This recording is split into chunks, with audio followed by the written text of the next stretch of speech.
Good morning everyone. देखिए, आज के टॉपिक को स्टार्ट करने से पहले हम कुछ बेसिक डिस्कशन कर लेते हैं और ये बेसिक डिस्कशन आपको आज के टॉपिक को भी समझने में हेल्प करेगा और जो फोर्थ कमिंग टॉपिक्स आएंगे उनको समझने में भी ये बेसिक डिस्कशन आपकी हेल्प करेगा। ठीक है, तो आप इसको ध्यान से देखेंगे। देखिए, चलिए देखिए, जैसे हमें पता है कि देखिए सेल के पास एक टर्मिनल हायर पोटेंशियल वाला होता है जिसको आप प्लस बोलते हैं और दूसरा टर्मिनल लोअर पोटेंशियल वाला होता है जिसको हम माइनस बोलते हैं। ठीक है, और ये सेल का ईएमएफ हो गया। तो क्या सेल के पास जैसे हायर और लोअर पोटेंशियल टर्मिनल होते हैं, क्या ऐसी ही किसी रजिस्टर के पास भी कोई टर्मिनल हायर पोटेंशियल वाला और कोई टर्मिनल लोअर पोटेंशियल वाला होता है? तो आंसर है नो, है ना। एक रजिस्टर में कोई भी टर्मिनल हायर पोटेंशियल पे नहीं होता और कोई भी टर्मिनल लोअर पोटेंशियल पे नहीं होता है।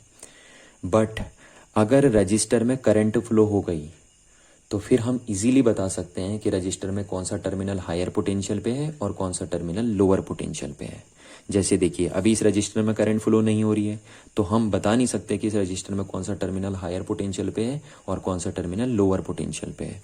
बट अगर इस रजिस्टर में करंट फ्लो हो गई तो फिर हम इजीली बता सकते हैं आपकी इस रजिस्टर का ये टर्मिनल हायर पोटेंशियल पे है और ये लोअर पोटेंशियल पे है, क्योंकि करंट हमेशा फ्लो करती है हायर पोटेंशियल से लोअर पोटेंशियल की साइड को। और अगर देखिए करंट इधर से फ्लो करती तो फिर ये टर्मिनल रजिस्टर का हायर पोटेंशियल पे हो जाता और ये लोअर पोटेंशियल पे हो जाता। ठीक है, इतनी बात आपको दिमाग में बिठा के रखनी है। चलिए, अच्छा, अब मैं आपसे पूछूं कि इस रजिस्टर के अक्रॉस जो वोल्टेज होगी उसकी वैल्यू कितनी होगी, तो आप इजीली मेरे को बता सकते हैं I इंटू आर। ठीक है, करंट को अगर रेजिस्टेंस से मल्टीप्लाई कर देंगे तो वोल्टेज मिल जाएगी आपको इसके अक्रॉस। तो इसको हम पढ़ेंगे potential drop, potential drop across register. ठीक है, या आप सिंपली इसको पोटेंशियल अक्रॉस रजिस्टर भी पढ़ सकते हैं। देखिए, ड्रॉप हम यहाँ इसलिए पढ़ रहे हैं क्योंकि रजिस्टर में हमेशा वोल्टेज कंज्यूम होती है, तो इसलिए हम उसको ड्रॉप पढ़ दे रहे हैं। ठीक है, अदरवाइज आप पोटेंशियल अक्रॉस रजिस्टर भी बोल सकते हैं। चलिए, ये तो हुई बेसिक बातें। अच्छा, अब देखिए क्या है कि जब भी हम एक सर्किट में हायर पोटेंशियल से लोअर पोटेंशियल साइड को मूव करते हैं, यानी जब भी हम एक सर्किट में प्लस से माइनस की साइड को मूव करते हैं तो एनर्जी का लॉस होता है। एनर्जी का लॉस मतलब पोटेंशियल का लॉस होता है। ठीक है, तो इसका ये मतलब है कि फिर जब हम एक सर्किट में लोअर पोटेंशियल से हायर पोटेंशियल की साइड को मूव करेंगे तो एनर्जी का गेन होगा या पोटेंशियल का गेन होगा, है ना। यही तो मतलब है। तो चलिए, हम यहां से साइन कन्वेंशन बना लेते हैं। आज से सिर्फ एक साइन कन्वेंशन है ना कि गेन इन पोटेंशियल को, गेन इन पोटेंशियल, पोटेंशियल बोल दीजिए, एनर्जी बोल दीजिए, गेन इन पोटेंशियल को हम हमेशा पॉजिटिव लिखेंगे और लॉस इन पोटेंशियल को हम हमेशा नेगेटिव लिखेंगे। ठीक है, लॉस इन पोटेंशियल को हम हमेशा कैसे लिखेंगे? नेगेटिव लिखेंगे। और एक सर्किट में पोटेंशियल गेन कब होता है? जब आप लोअर पोटेंशियल से हायर पोटेंशियल टर्मिनल की साइड को मूव करते हैं। और एक सर्किट में लॉस इन पोटेंशियल कब होता है? जब आप हायर पोटेंशियल टर्मिनल से लोअर पोटेंशियल टर्मिनल की साइड को मूव करते हैं। ठीक है, इस बात को आप ध्यान रखिए। अच्छा, अब जैसे देखिए, यहाँ जाइए, ये हमारे पास एक सेल है, ये सेल का हायर पोटेंशियल टर्मिनल है, लोअर पोटेंशियल टर्मिनल है और सेल का ईएमएफ है। अब देखिए, अगर इस सेल में हम इस साइड को मूव कर रहे हैं, ठीक है, इस सेल में हम इस साइड को मूव कर रहे हैं, यानी हम हायर पोटेंशियल से लोअर पोटेंशियल साइड को मूव कर रहे हैं, तो फिर इस सेल में पोटेंशियल का लॉस होगा, यानी एनर्जी का लॉस होगा, और फिर हम इस सेल का ईएमएफ माइनस लिखेंगे। ठीक है, ये क्या हमने साइन कन्वेंशन बना रखा है। अच्छा, पर अगर इस सेल में मैं इस साइड को मूव किया, इस साइड को मूव किया, तो इसका मतलब मैं लोअर पोटेंशियल से हायर पोटेंशियल की साइड को मूव कर रहा हूं, तो फिर क्या होगा? एनर्जी का गेन होगा, यानी पोटेंशियल का गेन होगा, और फिर हम इसके ईएमएफ को प्लस लिखेंगे। ठीक है, इस बात को आप दिमाग में बैठा के रखेंगे। चलिए, ऐसे हम रजिस्टर में बात कर लेते हैं। देखिए, ये एक रजिस्टर है, इसमें करंट फ्लो हो रही है यहाँ से, और ये प्लस माइनस, और ये इसमें पोटेंशियल ड्रॉप है। ठीक है, अब देखिए, इस रजिस्टर में अगर हम इधर को मूव कर रहे हैं, यानी हायर पोटेंशियल से लोअर पोटेंशियल साइड को मूव कर रहे हैं, तो इसका मीनिंग एनर्जी का लॉस हो रहा है, और एनर्जी का लॉस हो रहा है तो फिर हम इसके पोटेंशियल को नेगेटिव लिखेंगे। ठीक है, पर अगर हम इस रजिस्टर में इधर को मूव किए, यानी लोअर पोटेंशियल से हायर पोटेंशियल साइड को मूव करेंगे, तो फिर एनर्जी का गेन होगा या पोटेंशियल का गेन होगा, और फिर हम इसके पोटेंशियल को प्लस लिखेंगे। ठीक है, तो ये साइन कन्वेंशन हमने बना दिया। ध्यान रखिएगा इस बात का ना कि सेल में जब भी आप प्लस टू माइनस मूव करेंगे तो उसकी ईएमएफ को नेगेटिव लिखेंगे, और जब भी सेल में नेगेटिव टू प्लस मूव करेंगे तो उसकी ईएमएफ को फिर आप पॉजिटिव लिखेंगे। ऐसी रजिस्टर में है। रजिस्टर में आप जब भी प्लस टू माइनस मूव करेंगे तो पोटेंशियल को आप माइनस आई आर लिखेंगे, और जब भी माइनस टू प्लस मूव करेंगे तो पोटेंशियल को प्लस आई आर आप लिखेंगे। ठीक है, चलिए अब इससे रिलेटेड मैं आपको एक क्वेश्चन कराता हूं, तो मैं वीडियो पॉज करके क्वेश्चन लिख लेता हूं जो इसी पे बेस्ड है ना, फिर हम उस क्वेश्चन को करते हैं। चलिए तो देखिए ये क्वेश्चन हमारे पास है ना, ये क्वेश्चन इसी पे बेस्ड है जो मैंने टॉपिक अभी आपको बताया रिसेंटली।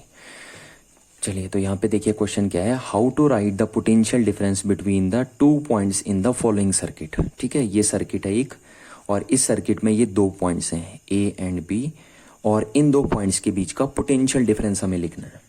ठीक है, तो हम कैसे लिखेंगे देखिए। अच्छा, पहली बात तो एक बात ध्यान रखिए, देखिए ए और बी पॉइंट्स के बीच में ये सारे कंपोनेंट, ये जो जितने भी कंपोनेंट है, 3 इसमें रजिस्टर हैं और 2 सेल हैं देखिए, तो ये सारे कंपोनेंट ए और बी पॉइंट्स के बीच में 1 by 1 कनेक्टेड है। और जब भी 2 पॉइंट्स के बीच में कंपोनेंट्स 1 by 1 कनेक्टेड होते हैं तो उन कंपोनेंटों को हम बोलते हैं कि ये कंपोनेंट सीरीज में कनेक्टेड है।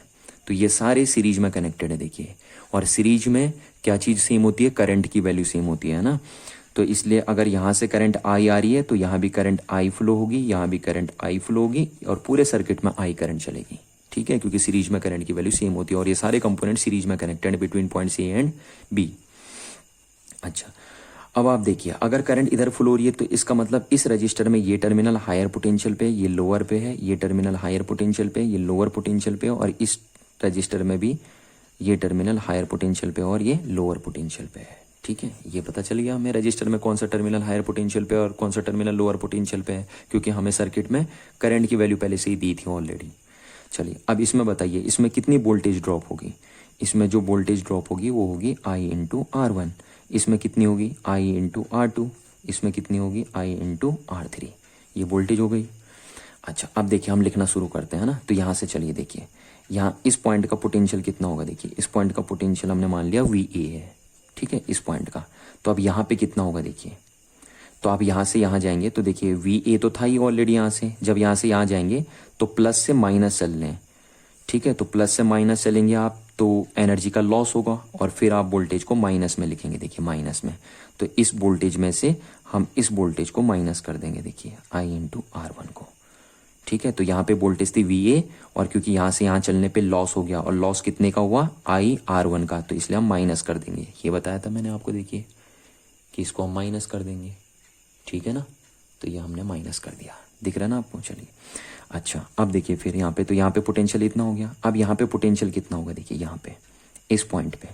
ठीक है, तो यहाँ पे पोटेंशियल कितना था देखिए, we A minus I R one था यहाँ पे।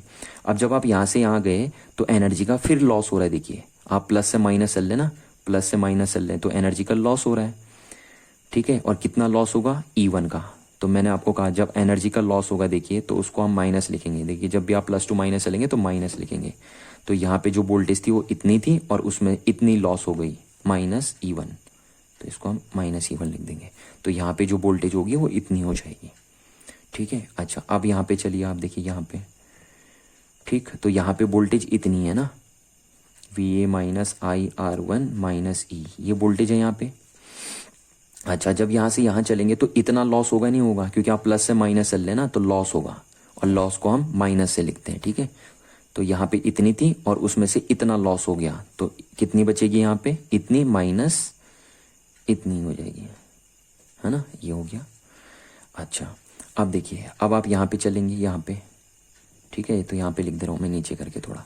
देखिए यहाँ पे कितनी वोल्टेज थी, इतनी थी, V A minus I R one minus E minus I R two, ये वोल्टेज थी यहाँ पे। अच्छा, अब जब आप यहाँ से यहाँ चलेंगे तो आप माइनस से प्लस चल लें तो एनर्जी का गेन होगा, और गेन को हम प्लस में लिखते हैं। ठीक है, तो यहाँ पे थी इतनी वोल्टेज, अब उसमें ई टू गेन हो गया आपको, तो ई टू गेन हो गया तो इसलिए हम इसको ऐड कर देंगे। ठीक, तो यहाँ पे जो वोल्टेज आएगी वो इतनी और प्लस ये हो जाएगी। ठीक है, क्योंकि यहाँ से यहाँ चलने में इतना गेन हो गया आपको, और गेन वोल्टेज को हम प्लस में लिखते हैं देखिए, तो यहाँ पे की वोल्टेज इतनी हो जाएगी। अच्छा, अब आप यहाँ से यहाँ चलेंगे देखिए यहाँ पे। ठीक है, तो यहाँ पे कितनी वोल्टेज थी, इतनी वोल्टेज थी, इसको मैं लिख देता हूँ यहाँ पे VA minus IR1 minus E minus IR2 plus E2, ये वोल्टेज थी यहाँ पे तक की, यहाँ पे की सॉरी है ना, ये वोल्टेज।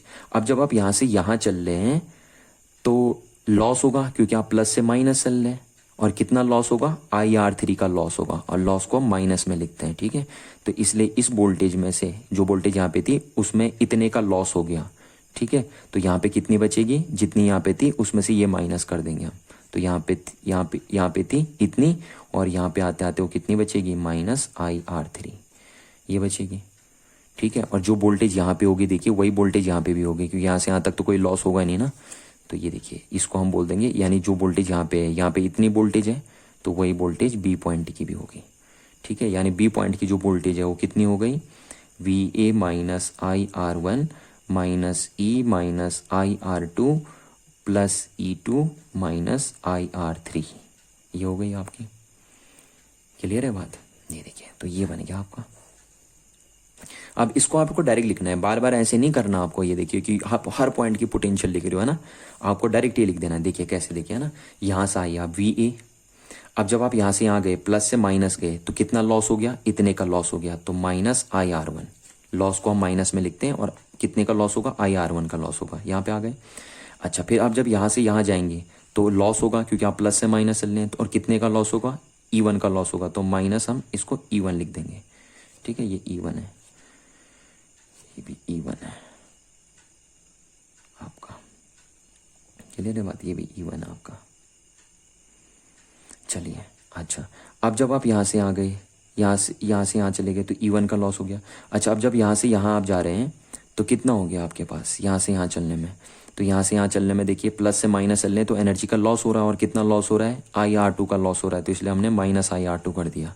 फिर यहाँ से यहाँ चल रहे हैं आप, देखिए यहाँ से यहाँ, तो आप माइनस से प्लस चल रहे हैं तो एनर्जी का गेन हो रहा है, और कितना गेन हो रहा है, E2 का गेन हो रहा है, इसलिए आपने इसको प्लस कर दिया, ठीक है। और फिर आप जब यहाँ से देखिए, यहाँ से आप यहाँ चल रहे हैं तो प्लस से माइनस चल रहे हैं, प्लस से माइनस चल रहे हैं तो एनर्जी का लॉस हो रहा है, और कितना लॉस हो रहा है, IR3 का लॉस हो रहा है, तो इसलिए हमने इसको माइनस कर दिया, क्योंकि लॉस को हम माइनस से लिखते हैं, ठीक है। ये मिल गया, तो इस पॉइंट की वोल्टेज ये हो गई, और जो वोल्टेज यहाँ की होगी वही वोल्टेज यहाँ की भी होगी, तो ये लिख दिया हमने। अब हमें इनके बीच का डिफरेंस निकालना है, तो हम ऐसे लिख सकते हैं VA minus VB is equal to, क्या बन गया हमारा, E2 minus E1 minus IR1 minus IR2 minus IR3, ये हो गया। देखिए ऐसे लिख सकते हैं आप आराम से, ठीक है ना। चलिए एक न्यूमेरिकल देता हूँ मैं इससे रिलेटेड आपको, वीडियो पॉज करके फिर आप उसको करेंगे तो और समझ में आ जाएगा, ठीक है। अब देखिए जैसे ये क्वेश्चन दे दिया आपको, क्या दिया क्वेश्चन में, देखिए find the potential difference between the points A and B in the following circuit. देखिए ये इन दो पॉइंट्स के बीच हमें क्या लिखना है, पोटेंशियल डिफरेंस लिखना है, ठीक है। और आपको पता है ये सारे कंपोनेंट, ये तीनों रजिस्टर और ये दो सेल A और B पॉइंट्स के बीच में 1 by 1 लगे हैं, तो इसलिए सारे कंपोनेंट सीरीज में है। और यहाँ पे देखिए करंट की वैल्यू हमें कितनी दी है, 2 एम्पियर, तो या इसका मीनिंग यहाँ पे भी करंट 2 एम्पियर है, यहाँ पे भी करंट कितनी है, 2 एम्पियर है, ठीक है। और क्योंकि करंट इस डायरेक्शन में फ्लो हो रही है, इसलिए रजिस्टर का ये टर्मिनल हायर पोटेंशियल पे होगा, ये लोअर पोटेंशियल पे होगा। इस रजिस्टर के टर्मिनल हायर पोटेंशियल पे होगा, ये लोअर पे होगा, और ये हायर पे होगा, और ये लोअर पे होगा आपका, ठीक है। ये हम मान के चले। अच्छा अब मेरे को बताइए इस रजिस्टर के अक्रॉस जो वोल्टेज होगी वो कितनी होगी, देखिए 2 × 2 तो 4 वोल्ट हो जाएगी। इसमें कितनी वोल्टेज होगी इस रजिस्टर में, देखिए 6 × 2 ये हो जाएगी 12 वोल्ट। और इस रजिस्टर में कितनी वोल्टेज होगी, 2 × 2 4 वोल्ट, ये हो जाएगी, है ना। चलिए अब देखिए हम कैसे लिखते हैं, यहाँ से आइए देखिए VA, इस पॉइंट का पोटेंशियल VA। अब आप देखिए इधर चल रहे हैं आप प्लस टू माइनस, तो एनर्जी का लॉस होगा, और एनर्जी का लॉस होगा तो ये वोल्टेज कितना लॉस होगा, 4 वोल्ट का लॉस होगा, तो इसको हम माइनस में लिखेंगे, क्योंकि लॉस को हम माइनस में लिखते हैं, तो -4 वोल्ट हो गया। अच्छा फिर आप इधर चलिए, देखिए ये इधर चल रहे हैं आप तो प्लस से माइनस चल रहे हैं सेल में, तो प्लस से माइनस चल रहे हैं तो एनर्जी का लॉस होगा, तो एनर्जी का लॉस होगा तो हम इस कितना लॉस होगा, 4 वोल्ट का लॉस होगा, और 4 वोल्ट का लॉस होगा तो हम इसको माइनस में लिखेंगे, तो -4 वोल्ट, ठीक है। फिर इधर चलिए देखिए आप, फिर आप प्लस टू माइनस चल रहे हैं तो फिर एनर्जी का लॉस होगा, तो जब एनर्जी का लॉस होगा तो कितना लॉस होगा, 12 वोल्ट का लॉस होगा, और इसको भी हम माइनस में लिखेंगे, तो -12 वोल्ट, क्योंकि लॉस को हम माइनस में लिखेंगे, ठीक है। चलिए फिर इधर चलेंगे आप, देखिए माइनस टू प्लस, तो जब आप माइनस टू प्लस चल रहे हैं तो एनर्जी का गेन होगा, और कितना गेन होगा, 2 वोल्ट का गेन होगा, और गेन को हम प्लस में लिखते हैं तो 2 वोल्ट हो गया। ठीक है, फिर यहाँ चलिए देखिए आप, प्लस टू माइनस चल रहे हैं तो एनर्जी का लॉस होगा। ठीक है, और कितना लॉस होगा, 4 वोल्ट का लॉस होगा। ठीक है, तो 4 वोल्ट का लॉस होगा तो लॉस को हम माइनस में लिखेंगे तो -4 वोल्ट। ठीक, तो ये यहाँ का पोटेंशियल आ जाएगा, और यहाँ का पोटेंशियल किसके बराबर होगा, इस पॉइंट के पोटेंशियल के बराबर होगा, इसलिए हम पोटेंशियल इसको बी पॉइंट का बोल देंगे। तो V B minus V A क्या हो जाएगा आपका, ये हो जाएगा V A minus V V उधर चले जाएगा, तो ये हो जाएगा -4 volt -4 volt -12 volt +2 volt -4 volt हो जाएगा आपका। तो देखिए माइनस माइनस माइनस, ये तो हो गया -12 वोल्ट, और -12 वोल्ट +2 वोल्ट, -12 हो जाएगा -24 वोल्ट +2 वोल्ट, तो आपका आंसर आ जाएगा -22 वोल्ट। ठीक है, तो इन दो पॉइंट के बीच जो पोटेंशियल डिफरेंस होगा वो कितना हो जाएगा, -22 वोल्ट का हो जाएगा। चलिए, तो अब हम डिस्कस करते हैं आज का मेन टॉपिक, और हमारा आज का मेन टॉपिक है किरचॉफ्स करंट लॉ। तो देखिए, किरचॉफ ने सर्किट एनालिसिस से रिलेटेड 2 लॉस प्रिडिक्ट किए थे। पहला है किरचॉफ्स करंट लॉ, जिसको हम शॉर्टकट में केसीएल बोल देते हैं, और सेकंड है किरचॉफ वोल्टेज लॉ, जिसको हम केवीएल के नाम से कॉल करते हैं। ठीक है, तो पहले मैं ये बात कर लेता हूँ कि हमें किरचॉफ लॉ की जरूरत क्यों पड़ी। ठीक है, फिर करेंगे ये डिस्कस। तो देखिए क्या है, जैसे हमारे पास एक सिंपल सा सर्किट है, देखिए बड़ा सिंपल सर्किट है, 3 रजिस्टर कनेक्टेड है और एक 2 वोल्ट की बैटरी कनेक्टेड है। अब अगर मैं आपसे यहाँ पे पूछूं कि find the current in each register and find the potential difference across each resistor, तो आप इजीली फाइंड कर सकते हैं ना। आप हर एक रजिस्टर में करंट की वैल्यू को भी पता कर सकते हैं, और हर एक रजिस्टर के अक्रॉस जो वोल्टेज है उसको भी आप पता कर सकते हैं with the help of Ohm's law. यह आपने 10th क्लास में भी किया है, और अभी रिसेंटली मैंने आपको ये 12th क्लास में भी करवाया है ना। आप ओम्स लॉ की हेल्प से इजीली पता कर सकते हो कि हर एक रजिस्टर में करंट की वैल्यू कितनी है और हर एक रजिस्टर में वोल्टेज की वैल्यू कितनी है। बट अगर मैं आपसे पूछूं कि इस सर्किट में ईच रजिस्टर में करंट की वैल्यू को फाइंड आउट कीजिए, या इस सर्किट में ईच रजिस्टर में करंट की वैल्यू को फाइंड आउट कीजिए, या इस टाइप के सर्किट में find the current in each register, तो फिर आप ओम्स लॉ की हेल्प नहीं ले सकते, है ना। इस सर्किट में हर एक रजिस्टर में अगर आपको करंट की वैल्यू निकालनी है या पोटेंशियल डिफरेंस की वैल्यू निकालनी है, तो फिर आप ओम्स लॉ से इस प्रॉब्लम को सॉल्व नहीं कर सकते हैं, या बहुत टफ हो जाएगा अगर आप ओम्स लॉ से इसे सॉल्व करेंगे तो। ठीक है ना, तो ये हमारे पास एक कॉम्प्लेक्स प्रॉब्लम हो गई, यानी कॉम्प्लेक्स सर्किट बन गया। तो इस टाइप के कॉम्प्लेक्स सर्किट का एनालिसिस करने के लिए किरचॉफ ने 2 लॉस प्रिडिक्ट किए, जिनको हम किरचॉफ के करंट लॉस और किरचॉफ के वोल्टेज लॉस के नाम से कॉल करते हैं। ठीक है, और इन किरचॉफ लॉस की हेल्प से हम इन सर्किट का एनालिसिस कर सकते हैं। हम बता सकते हैं किरचॉफ लॉस के बेस पे कि इस सर्किट में हर एक रजिस्टर में करंट की वैल्यू कितनी होगी और हर एक रजिस्टर के अक्रॉस वोल्टेज की वैल्यू कितनी होगी। ठीक है, तो ये किरचॉफ लॉ यही हेल्प करते हैं आपकी, कि जो सर्किट बहुत ही कॉम्प्लिकेटेड होते हैं उनका एनालिसिस आप कैसे करेंगे, तो उनका एनालिसिस आप किरचॉफ लॉ की हेल्प से ही करते हैं। चलिए, अब देखिए, बहुत सारे लोग और बहुत सारी बुकें भी ये बोलती हैं, और कुछ लोग भी ये बोलते हैं कि सर्किट एनालिसिस के लिए किरचॉफ के दोनों लॉस एक साथ अप्लाई करने पड़ते हैं। यानी अगर आपको किसी भी सर्किट का एनालिसिस करना है तो उसके लिए जरूरी है कि आपको किरचॉफ के दोनों लॉ एक साथ अप्लाई करने पड़ेंगे, बट ऐसा नहीं होता। देखिए, है ना, हम आज सर्किट एनालिसिस करेंगे सिर्फ किरचॉफ के फर्स्ट लॉ के बेस पे बस। आज हम सेकंड लॉ डिस्कस ही नहीं करेंगे किरचॉफ का, और हम सिर्फ किरचॉफ के फर्स्ट लॉ के बेस पे सर्किट का एनालिसिस करेंगे। ठीक है, फिर नेक्स्ट क्लास में हम क्या करेंगे, किरचॉफ के वोल्टेज लॉ का और करंट लॉ का, दोनों लॉस का यूज करके सर्किट एनालिसिस करेंगे। बट आज का हमारा मेन मोटिव है कि सिर्फ किरचॉफ के करंट लॉस के बेस पे सर्किट का एनालिसिस करना, क्योंकि अगर हम किसी सर्किट का एनालिसिस किरचॉफ के सिर्फ करंट लॉ के बेस पे करते हैं तो फिर एनालिसिस करना बड़ा आसान हो जाता है। पर अगर हम वही बुक के हिसाब से काम करते हैं, जैसे बुक वाले करते हैं ना, बुक वाले सर्किट एनालिसिस दोनों लॉस का एक साथ अप्लाई करके करते हैं, तो अगर हम बुक के हिसाब से करेंगे तो बहुत लेंथी मेथड बैठेगा, बहुत लेंथी होंगे क्वेश्चन हमारे। ठीक है, तो ध्यान रखना जब भी आपको अगर सर्किट एनालिसिस करनी है तो आप कोशिश ये करिए कि हमेशा एक ही लॉ, किरचॉफ करंट लॉ से ही सर्किट एनालिसिस कर दीजिए।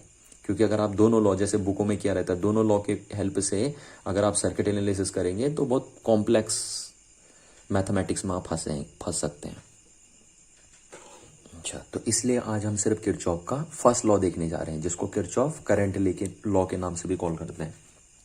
इसको आप किरचॉफ फर्स्ट लॉ के नेम से भी कॉल कर सकते हो। ठीक है, आप इसको किरचॉफ फर्स्ट लॉ भी बोल सकते हो। सेकंड लॉ तो आज हम डिस्कस ही नहीं करेंगे इस लॉ को, और सिर्फ इसी लॉ के बेस पे आज हम पूरे सर्किट का एनालिसिस करेंगे। चलिए, किरचॉफ के फर्स्ट लॉ को जंक्शन लॉ के नेम से भी कॉल करते हैं। ठीक है, अच्छा, अब ये जंक्शन क्या होता है? देखिए, जंक्शन ऐसे बनता है, देखिए जैसे एक वायर ये है और इस वायर से यहाँ कनेक्टेड कोई दूसरी वायर है, देखिए ये, तो ये बन गया जंक्शन आपका। ठीक है, ऐसे ये देखिए जंक्शन ऐसे भी बनते हैं जंक्शन, ये देखिए यहाँ पे जंक्शन बन गया जहाँ पे ये वायर मीट कर रही है ऐसे। ठीक हो गया, इसको हम जंक्शन बोलते हैं। ये देखिए जहाँ पे टी टाइप का आपको बनता दिखता है, देखिए टी दिख रहा है ना आपको ये, तो इसको हम जंक्शन बोलते हैं, और जंक्शन को हम नोड भी कॉल करते हैं। ठीक है, जंक्शन बोल दीजिए, नोड बोल दीजिए, बात एक ही है। तो ध्यान रखना, किरचॉफ का जो फर्स्ट लॉ है वो जंक्शन की ही बात करता है, तो इसलिए हम इसको जंक्शन लॉ के नेम से भी कॉल कर देते हैं। अच्छा, अब क्या कहता है? देखिए जैसे एक जंक्शन है ये सपोज, है ना, और यहाँ पे मैंने ऐसे बना दिया आपका। अब इसमें करंट है, इस वायर में करंट है I1, इस वायर में करंट है सपोज I2। करंट की डायरेक्शन क्या है वो मैं अभी नहीं बता रहा हूँ आपको, ठीक है ना। करंट सपोज आ भी सकती है, जा भी सकती है यहाँ पे। और इस वायर में करंट की वैल्यू है I3, इस वायर में करंट की वैल्यू है I4, और इस वायर में करंट की वैल्यू है I5। और ये बना हमारा जंक्शन, इसको हम बोलेंगे जंक्शन। देखिए जहाँ पे सारी करंट मीट कर रही है ना, ये करंट, सारी करंट मीट कर रही है, जंक्शन। जहाँ पे चीजें मीट करती हैं उसी को तो आप बोलते हैं जंक्शन। तो ये हो गया हमारा जंक्शन। अच्छा, तो किरचॉफ का जो फर्स्ट लॉ कहता है वो क्या कहता है? वो कहता है the total sum of current at a junction is always be zero. ये कहता है किरचॉफ का फर्स्ट लॉ। क्या कहा? According to this law, according to this law the total sum of current, the total sum of current at junction. ठीक है, तभी हम इसको जंक्शन लॉ के नाम से भी कॉल करते हैं, क्योंकि ये कहता है जो टोटल करंट का सम होगा जंक्शन पे वो कितना होगा? Is zero. ठीक है, यानी the total sum of current at junction is always be equal to zero. अच्छा, इसको हम ऐसे भी बोल सकते हैं, या करके हम इसको ऐसे भी लिख सकते हैं। देखिए कि इसका ये मीनिंग है कि eight a junction, eight a junction incoming sum of incoming current, sum of incoming current is equal to sum of outgoing current, sum of outgoing current। ठीक है, ये मतलब हो गया इसका। ये चीज बोल दीजिए, यही चीज बोल दीजिए, बात एक ही है। क्योंकि देखिए अगर हम बोल रहे हैं जंक्शन पे टोटल करंट जीरो है, तो इसका ये मतलब है कि जंक्शन पे जितनी करंट आ रही है उतनी चली जा रही है, फिर तभी तो जीरो है ना करंट। क्योंकि जितनी करंट आएगी, जब उतनी ही करंट जंक्शन से वापस चली जाएगी, तभी तो जंक्शन पे करंट की वैल्यू कितनी होगी? जीरो होगी। इसलिए आप ऐसे भी बोल सकते हो और ऐसे भी बोल सकते हो, है ना। आप बोल सकते हो कि जंक्शन पे टोटल करंट जीरो होती है, या फिर आप ये बोल सकते हो कि एक जंक्शन पे जितनी करंट आ रही है उतनी करंट जंक्शन से वापस आए, उतनी करंट जंक्शन से निकलेगी। ये देखिए, जैसे मतलब मैंने मान लिया, देखिए कि सपोज एक जंक्शन है और इस जंक्शन पे I1 और I3 करंट आ रही है, और इस जंक्शन से I2 करंट, I4 करंट और I5 करंट, ये तीन करंट जंक्शन से जा रही है ना। दो करंट जंक्शन की तरफ को आ रही है और तीन करंट जा रही हैं। तो किरचॉफ का कहना ये है कि आने वाली करंट का सम, देखिए आने वाली करंट का सम, ठीक है, ये आ रही है ना जंक्शन की तरफ को, तो किसके इक्विवेलेंट होगा? जाने वाली करंट के सम के इक्विवेलेंट होगा। देखिए ये हो गया, sum of incoming current is equal to sum of outgoing current. तो यानी जितनी करंट आ रही है जंक्शन पे उतनी जंक्शन से चली जा रही है करंट। तो इसका मतलब यही तो है कि जंक्शन पे टोटल करंट जीरो है। जंक्शन पे कोई करंट रुक ही नहीं रही है ना। अब जब जंक्शन पे टोटल करंट 0 है तो इसका मतलब जंक्शन पे टोटल चार्ज भी कितना है, 0 है या नहीं है। तो इसीलिए हम इस लॉ को law of conservation of charge भी बोलते हैं, है ना। तो इसलिए यहाँ पे ध्यान रखना कि हम ये भी बोल सकते हैं कि it is based upon law of conservation of charge, law of conservation of charge. ये ध्यान रखना, 1 नंबर का ऑब्जेक्टिव क्वेश्चन भी पूछा जाता है, ठीक है, कि कौन से कंजर्वेशन लॉज पे बेस्ड है किरचॉफ का फर्स्ट लॉ। तो law of conservation of charge पे बेस्ड है किरचॉफ का फर्स्ट लॉ, और किरचॉफ का second law law of conservation of energy पे बेस्ड होता है। ध्यान रखिए इस बात का। ये तो ये भी बोल सकते हैं, हम ये भी बोल सकते हैं कि total sum of current at a junction is 0 या total sum of charge at a junction is 0। अच्छा, इसको हम ऐसे भी लिख सकते हैं, देखिए I1 plus I3 minus I2 minus I4 minus I5 is equal to 0, है ना। ऐसे भी हम लिख सकते हैं। तो इसका मतलब है जंक्शन पे अगर आने वाली करंट पॉजिटिव हो रही है तो यानी जंक्शन पे से जाने वाली करंट क्या है, नेगेटिव है। देखिए, तो अगर आने वाली करंट को हम पॉजिटिव लेंगे तो इसका मतलब जाने वाली करंट को हम नेगेटिव लेंगे, और अगर जाने वाली करंट पॉजिटिव लेंगे तो फिर आने वाली करंट को नेगेटिव लेना पड़ेगा, ठीक है। तो ये सिंपल सा है आपका किरचॉफ करंट लॉ। अच्छा, अब मैं जब भी आपसे बोलूं देखिए कि किरचॉफ लॉ अप्लाई करिए, तो आप इस तरीके से कभी भी अप्लाई नहीं करेंगे किरचॉफ लॉ को, आप हमेशा इस तरीके से अप्लाई करेंगे किरचॉफ लॉ को। ध्यान दीजिए ना, आप हमेशा ऐसे लिखेंगे the total sum of a current is 0 eight a junction, ठीक है। आप इस तरीके से कभी भी नहीं लिखेंगे किरचॉफ लॉ को, ध्यान दीजिए इस बात का। हम हमेशा ऐसे लिखेंगे क्योंकि ये बड़ा आसान है। अच्छा, अब एक बात सुनिए, देखिए, है ना, यहाँ पे एक छोटी सी और इम्पोर्टेंट बात मैं कर देता हूँ। सपोज एक रजिस्टर है और इसके रेजिस्टेंस की वैल्यू है R, और इसके इस पॉइंट पे पोटेंशियल है सपोज VA, और इस पॉइंट पे पोटेंशियल है VB, ठीक है। ये एक रजिस्टर है जिसकी पोटेंशियल है, जिसका रेजिस्टेंस R, और इसके 2 पॉइंट्स के across potential difference VA and VB है।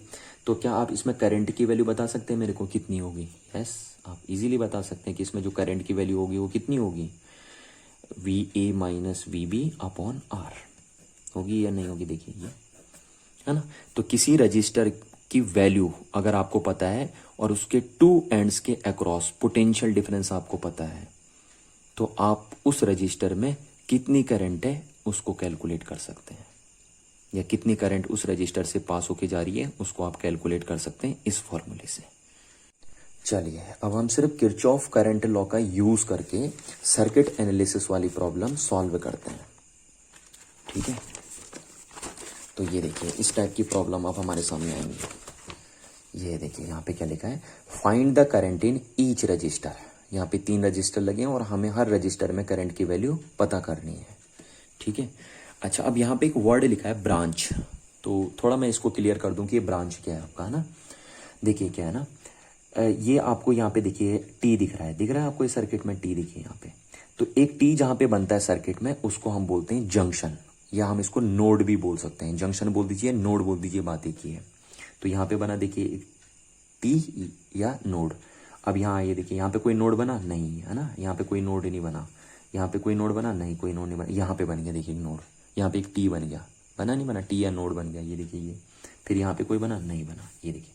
तो इस सर्किट में कितने टीज हैं, 2 टीज हैं, या 2 जंक्शन है आप बोल सकते हो, या 2 नोड्स हैं आप ये बोल सकते हो। तो ये 2 जंक्शन है इस सर्किट में। अच्छा, अब एक जंक्शन से लेकर दूसरे जंक्शन तक बोली जाती है ब्रांच। तो देखिए यहाँ पे एक जंक्शन ये है, फिर यहाँ से यहाँ तक है दूसरा जंक्शन, तो ये एक ब्रांच हो गई। देखिए एक ब्रांच ये हो गई और एक ब्रांच ये हो गई। तो इस सर्किट में 3 ब्रांच हैं, यहाँ से यहाँ तक एक ब्रांच, ये एक ब्रांच और एक ब्रांच ये हो गई आपकी, ठीक है। तो एक टी से लेकर दूसरी टी तक क्या बोली जाती है, एक ब्रांच बोली जाती है। और ध्यान रखना, एक ब्रांच में जितने भी कंपोनेंट लगे होते हैं वो सब सीरीज में कनेक्टेड होते हैं। देखिए जैसे ये दोनों सीरीज में कनेक्टेड है, ये सीरीज में कनेक्टेड है, ये सीरीज में कनेक्टेड है। तो एक ब्रांच में जितने भी कंपोनेंट होते हैं, यहाँ पे तो एक ब्रांच में सिर्फ 2 ही कंपोनेंट है, अदरवाइज एक ब्रांच में अगर 1000 कंपोनेंट भी लगे होते हैं तो वो सब सीरीज में होते हैं। और सीरीज में करंट की वैल्यू क्या होती है, सेम होती है। तो इसलिए हम कह सकते हैं कि एक ब्रांच में एक जैसी करंट फ्लो होती है हमेशा। इस बात को आप ध्यान रखेंगे, है ना, कि एक ब्रांच में हमेशा एक जैसी करंट फ्लो होती है।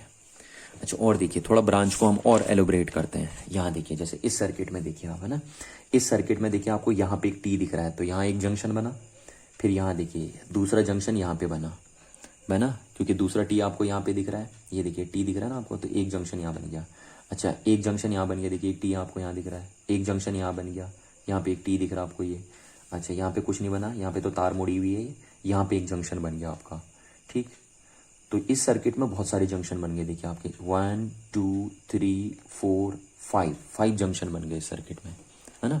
तो इसमें कितनी सारी ब्रांच बन जाएंगी, देखिए एक ब्रांच ये हो गई, है ना, एक ब्रांच ये हो गई, एक ब्रांच आपकी ये हो गई, एक ब्रांच आपकी ये हो गई, एक ब्रांच ये हो गई आपकी, एक ब्रांच आपकी ये हो गई, एक ब्रांच आपकी ये हो गई, देखिए यहाँ से यहाँ तक, और एक ब्रांच आपकी ये हो गई। तो बहुत सारी ब्रांचेज इसमें बननी है, ठीक है।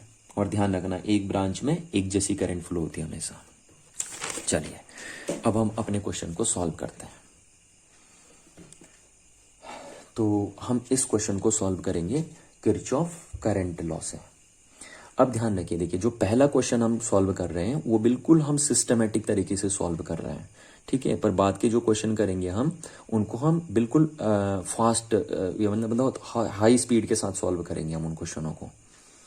तो ध्यान रखिए, पहला क्वेश्चन थोड़ा सा हम टाइम ज़्यादा लेंगे क्वेश्चन को सॉल्व करने में, पर आगे वाले क्वेश्चनों में हम बिल्कुल रैपिडली कैलकुलेशन करेंगे और rapidly Kirchhoff current law apply करेंगे, ठीक है। तो देखिए ये है किरचॉफ करंट लॉ को अप्लाई करने के कुछ स्टेप्स मैंने आपके यहाँ पे लिखे हुए हैं, ठीक है। आपको ये स्टेप याद नहीं करने हैं, ये स्टेप जब आप न्यूमेरिकल सॉल्व करेंगे ना तो आपको ये स्टेप्स खुद ही याद हो जाएंगे, ठीक है। वो तो सिर्फ मैंने आपको लिखे हैं यहाँ पे कि थोड़ा आप भूले नहीं, तो ये स्टेप आपको याद रहे बस इसलिए लिखे हैं। बाकी अदरवाइज आप न्यूमेरिकल करते रहेंगे तो ये स्टेप आपको खुद ही याद हो जाएंगे। चलिए, तो अब देखिए किरचॉफ करंट लॉ को हम नोडल वोल्टेज एनालिसिस मेथड भी बोल सकते हैं, है ना। तो ध्यान रखिए, यहाँ पे मैं ये भी बोल सकता हूँ कि इस क्वेश्चन को मैं किरचॉफ करंट लॉ से सॉल्व कर रहा हूँ, या मैं ये भी बोल सकता हूँ कि इस क्वेश्चन को मैं नोडल वोल्टेज एनालिसिस मेथड से सॉल्व कर रहा हूँ, बात एक ही है।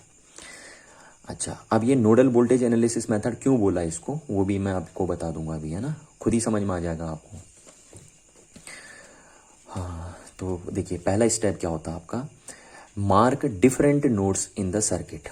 आपको इस सर्किट में पहले मार्क करना है डिफरेंट नोड्स को। तो दो ही नोड्स इस सर्किट में बनने, तो हमने उनको मार्क कर दिया। देखिए ये मार्क कर दिया हमने दोनों नोड्स, तो वही करना हमें पहले, mark the different nodes in the circuit and assign their potential, ठीक है। और फिर हमें उनके पोटेंशियल को लिखना है।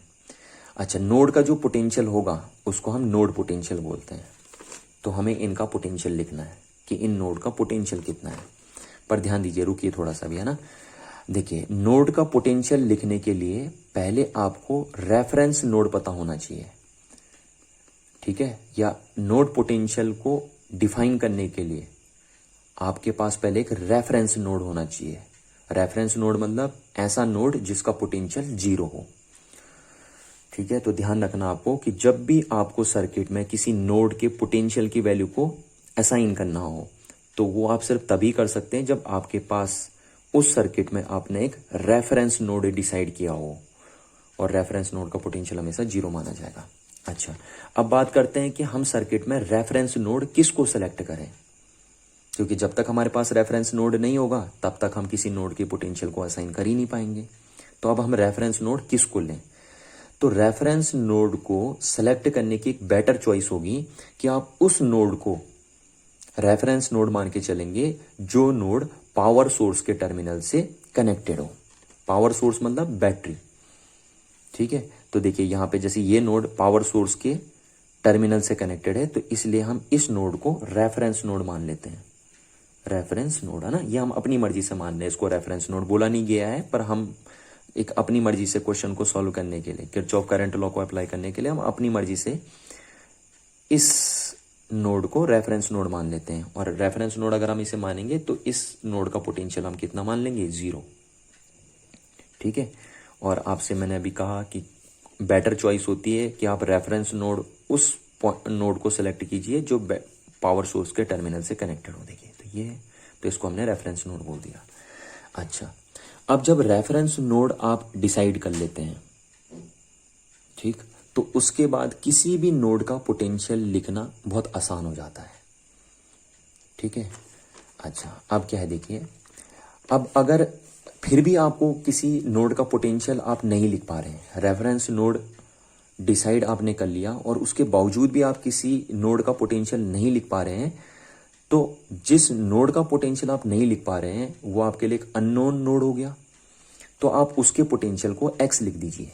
ठीक है, जैसे यहाँ पे देखिए इस नोड के पोटेंशियल की वैल्यू मेरे को नहीं पता है कि कितनी है, तो मैं इस नोड के पोटेंशियल को x असाइन कर देता हूँ। मैं मान लेता हूँ कि इस नोड का पोटेंशियल x है, तो ये कर दिया हमने, है ना। Identify the node whose potential is not known, तो इस नोड का पोटेंशियल हमें नहीं पता, तो हमने उसको एज्यूम कर लिया x, और हम मान के चलेंगे कि इस नोड का पोटेंशियल ये हाईएस्ट है। ठीक है, आप जिस नोड का भी पोटेंशियल आपको नहीं पता है, आप उस नोड के पोटेंशियल को x लिख देंगे और उसको हाईएस्ट मान के चलेंगे आप। अच्छा, अब लास्ट स्टेप क्या होगा? लास्ट स्टेप होगा कि आप किरचॉफ करंट लॉ को अप्लाई कर दीजिए उस नोड पे। उस नोड पे आप किरचॉफ करंट लॉ को अप्लाई कर दीजिए जो नोड अननोन पोटेंशियल वाला है। ये देखिए, ये नोड अननोन पोटेंशियल वाला है ना, इसके पोटेंशियल को हमने x माना है, तो आप इस पे current law, Kirchhoff current law apply कर दीजिए और फिर इक्वेशनों को सॉल्व करके इसकी वैल्यू पता करिए, इस अननोन पोटेंशियल की वैल्यू पता करिए। और अगर हमें इस अननोन पोटेंशियल की वैल्यू पता चल जाएगी तो फिर हमें हर ब्रांच में कितनी कितनी करंट है वो भी पता चल जाएगी आराम से। ठीक है, तो चलिए अब तो ये काम तो हमने कर दिए, पहला स्टेप हमने कर दिया, दूसरा स्टेप हमने कर दिया, तीसरा स्टेप भी हमने कर दिया। अब चौथा स्टेप है, हमें क्या करना है? किरचॉफ करंट लॉ अप्लाई करना है उस नोड पे जिसकी पोटेंशियल अननोन है। तो इसके अननोन है और इसकी पोटेंशियल हम हाईएस्ट मान के चलें, तो यहाँ पे हम किरचॉफ करंट लॉ अप्लाई करते रहे। तो मैं मान के चल रहा हूँ, देखिए यहाँ से ये करंट आ रही है इधर I1, ठीक है, I1 करंट आई इधर, और I2 करंट इधर गई और I3 करंट इधर गई। अब आप सोच रहे होंगे कि सर आपने तीनों करंट को तो निकाल दिया, ठीक है, तो किरचॉफ करंट लॉ कहाँ लग रहा है? क्योंकि किरचॉफ करंट लॉ तो ये कहता है आने वाली करंट का सम जाने वाली करंट के सम के इक्वल होगा, तो आपने तो सारी करंट निकाल दी। कोई टेंशन नहीं, आप ऐसा मान के चलिए, देखिए ना, आंसर आपको खुद बताएंगे। जो करंट आ रही होगी ना उसकी वैल्यू खुद ही नेगेटिव आ जाएगी। ठीक है, आप ऐसा मान के चलिए, बस आप सारी करंट को डिस्पैच कर दीजिए, कोई दिक्कत नहीं है, आंसर खुद ही आपको बताएंगे कि कौन सी करंट आ रही है जंक्शन की तरफ को और कौन सी करंट जंक्शन से दूर जा रही है। ठीक है, आप बस ये मान के चलेंगे कि यहाँ करंट I1 आ रही है, क्योंकि इस ब्रांच में यहाँ से यहाँ तक करंट चलेगी I1, इस ब्रांच में I2 करंट आ रही है और इस ब्रांच में I3 करंट आ रही है। तो इस नोड से हमने मान लिया 3 करंट डिस्पैच हो रही है। ठीक है, अच्छा अब लगाते हैं हम यहाँ पे, तो देखिए हम लगाते हैं apply Kirchhoff current law at junction X। ठीक है, X जंक्शन पे हम लगा रहे हैं, इस जंक्शन पे। तो क्या हो गया, देखिए किरचॉफ लॉ लगाते हैं हम, तो किरचॉफ लॉ क्या कहता है? The total sum of a current at a junction is 0। तो जंक्शन पे करंट कितनी है? देखिए I1 plus I2 plus I3, इसकी वैल्यू 0 है, देखिए। ठीक है, इन तीनों करंट की सम अगर हम कर देंगे तो कितनी आएगी? 0 आएगी इसकी वैल्यू। यही तो कहता है किरचॉफ का करंट लॉ। अच्छा, अब हमें क्या करना है, देखिए यहां से अगर हमें इस रजिस्टर में करंट की वैल्यू को लिखना है तो उसके लिए जरूरी है कि हमें इस रजिस्टर के 2 टर्मिनल के अक्रॉस पोटेंशियल डिफरेंस पता होना चाहिए। जैसे देखिए मैंने अभी आपको बताया था ना, थोड़ी देर पहले हमने आपको बताया था कि किसी रजिस्टर में अगर आपको करंट की वैल्यू लिखनी है तो उसके लिए जरूरी है कि पहले आपको उस रजिस्टर के 2 एंड्स के अक्रॉस पोटेंशियल डिफरेंस पता हो। ठीक है, तो अगर हमें इस रजिस्टर में कितनी करंट फ्लो हो रही है, इसमें I1 करंट फ्लो होगी, तो उस तब आप पता कर पाएंगे जब आपको इस रजिस्टर के 2 टर्मिनल के अक्रॉस पोटेंशियल डिफरेंस पता होगा। तो देखिए यहाँ पे पोटेंशियल अगर x है तो यहाँ पे भी पोटेंशियल कितना होगा? x, क्योंकि यहाँ से यहाँ तक तो कुछ लगा नहीं है, तो यहाँ पे पोटेंशियल x, तो यहाँ भी x। अच्छा, यहाँ पे पोटेंशियल कितना होगा? देखिए यहाँ पे पोटेंशियल 0 है, ठीक है, तो यहाँ पे पोटेंशियल कितना होगा? देखिए यहाँ पे होगा प्लस का 2 वोल्ट, ये है ना बैटरी का प्लस का 2 वोल्ट, तो यहाँ पे कितना होगा पोटेंशियल? यहाँ पे होगा माइनस का 2 वोल्ट, -2 वोल्ट होगा यहाँ पे पोटेंशियल। क्लियर है ना बात? क्योंकि बैटरी का नेगेटिव टर्मिनल यहाँ पे है ना, तो यहाँ पे पोटेंशियल -2 वोल्ट होगा इस पॉइंट पे। ठीक, अच्छा अब इस पॉइंट पे बताइए कितना पोटेंशियल होगा, क्योंकि अगर आपको इस रजिस्टर में करंट की वैल्यू लिखनी है तो उसके लिए जरूरी है कि आपको इस पॉइंट का पोटेंशियल पता होना चाहिए। तो इस पॉइंट का पोटेंशियल होगा, क्योंकि बैटरी का प्लस टर्मिनल है, तो इस पॉइंट का पोटेंशियल होगा 4 वोल्ट। हो जाएगा नहीं हो जाएगा, देखिए इस पॉइंट का पोटेंशियल 4 वोल्ट हो जाएगा। अच्छा, अब अगर हमें इस रजिस्टर में करंट की वैल्यू लिखनी है तो उसके लिए जरूरी है हमें इस पॉइंट का पोटेंशियल पता हो। तो इस पॉइंट का पोटेंशियल कितना होगा, ये एक्स है, तो यहाँ से यहाँ तक कुछ लगा नहीं है, तो यहाँ का पोटेंशियल भी कितना हो जाएगा, एक्स। अच्छा, अब यहाँ पे देखिए, यहाँ पे कितना पोटेंशियल होगा, तो ये बैटरी का प्लस टर्मिनल कनेक्टेड है यहाँ पे, और इसका पोटेंशियल है 4, तो यहाँ पे हो जाएगी प्लस की 4 वोल्ट, ये हो जाएगा, है ना। तो हमें ये पता चल गया। अच्छा, अब देखिए I1 की वैल्यू हम कैसे लिखेंगे, I1 की वैल्यू कैसे लिखेंगे, ये पोटेंशियल माइनस ये potential, x minus 2 volt divided by 2। कैसे लिखे ना, ये लिखते हैं ना आप, करंट की वैल्यू को कैसे लिखते हैं, V/R। ठीक है, तो इसमें करंट की वैल्यू जो आएगी वो होगी I1, कितनी होगी इसमें, I1, तो उसको हम कैसे लिखेंगे, potential difference between these two points, potential difference between these two points divided by resistance, है ना। तो ये हो गया, तो इन दो पॉइंट्स के बीच पोटेंशियल डिफरेंस कितना है, x माइनस 2। ठीक है, ये -2 है ना यहाँ का पोटेंशियल, -2 डिवाइडेड बाय 2, ये लिख दिया हमने। तो ये I1 की वैल्यू हो गई, ठीक है, प्लस I2 की वैल्यू देखिए, अब यहाँ I2 की वैल्यू, तो I2 की वैल्यू हम कैसे लिखेंगे, देखिए x माइनस 4 डिवाइडेड बाई 2, हो गया नहीं हो गया, देखिए इस पॉइंट का पोटेंशियल माइनस इस पॉइंट का potential divided by this resistance, plus I3 की वैल्यू देखिए आप, I3 की वैल्यू कैसे लिखे हम, इसमें कितनी करंट आ रही है I3, तो इसमें यहाँ पोटेंशियल कितनी है, देखिए x माइनस इन दो पॉइंट के बीच का जो पोटेंशियल डिफरेंस है ना, क्योंकि x को तो हम हाईएस्ट मान के चल रहे हैं, तो x minus 4 volt divided by 2, ये 2 आ गया आपका, और इज इक्वल्स टू 0 हो जाएगा आपका। अब आप इस सबको सॉल्व कर लीजिए, देखिए तो कितना हो गया, x plus 4 sorry x plus 2 plus x minus 4 plus x minus 4, ये बोल्ट हटा दीजिए यहाँ से ना, x minus 4 divided by 2 is equal to 0।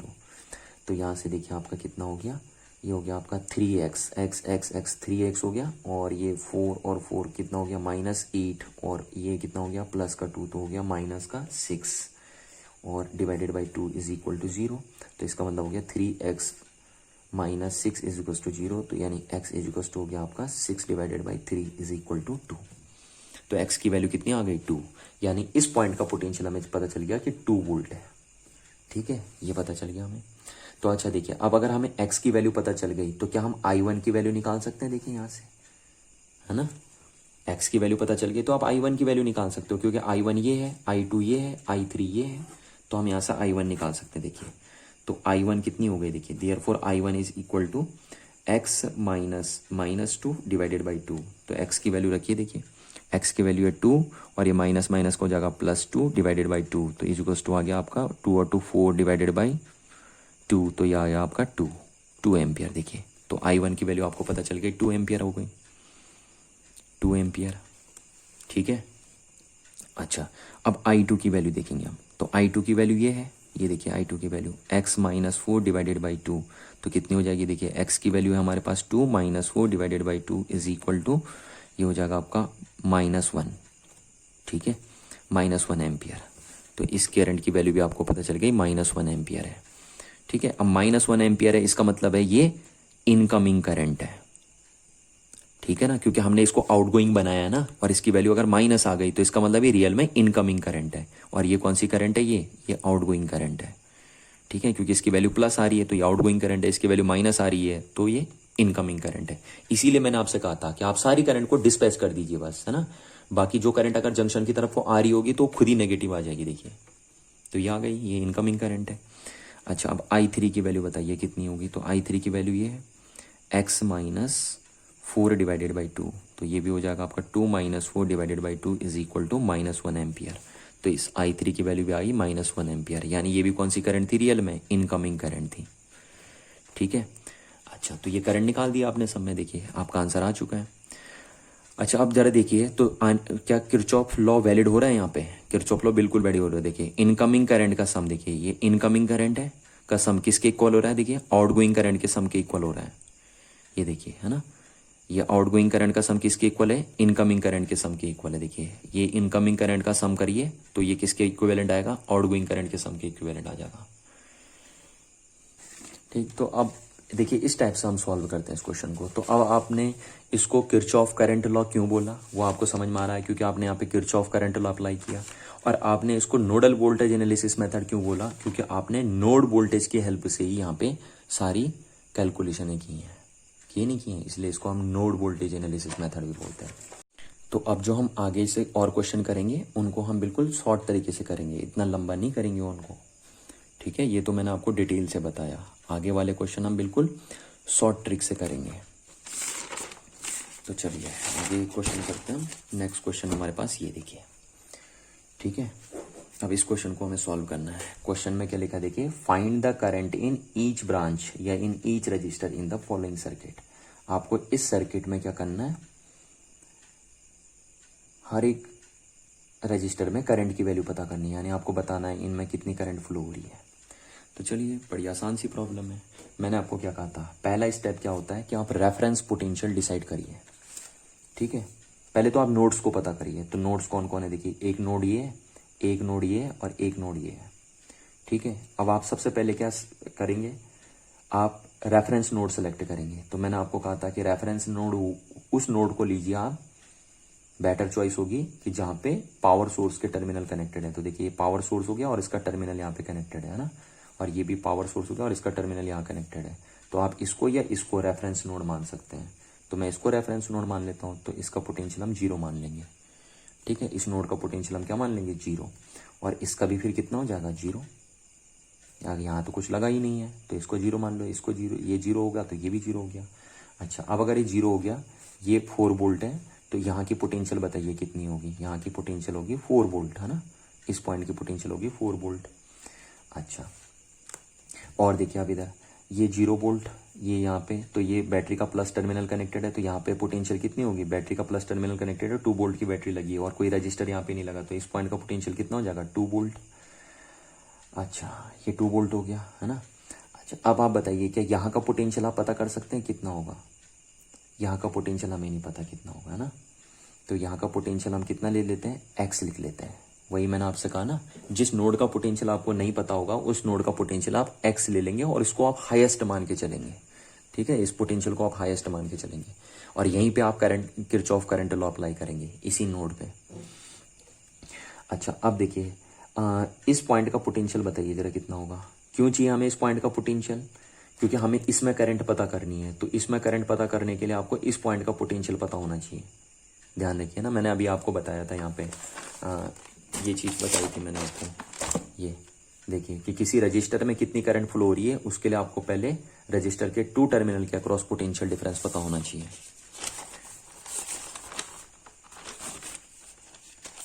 तो इसीलिए अगर इस सर्किट में, है ना, आपको पता करनी है इस रजिस्टर में कितनी करंट फ्लो हो रही है, तो उसके लिए आपको इस पॉइंट का पोटेंशियल पता होना चाहिए। अब देखिए इस पॉइंट का पोटेंशियल कितना होगा, यहाँ का एक्स हो गया, यहाँ का कितना होगा, 4 होगा, ही नहीं होगा, यहाँ पे ये 4 होगा। तो यहाँ से यहाँ तक अगर आप जा रहे हो तो ये हो जाएगा x + 4।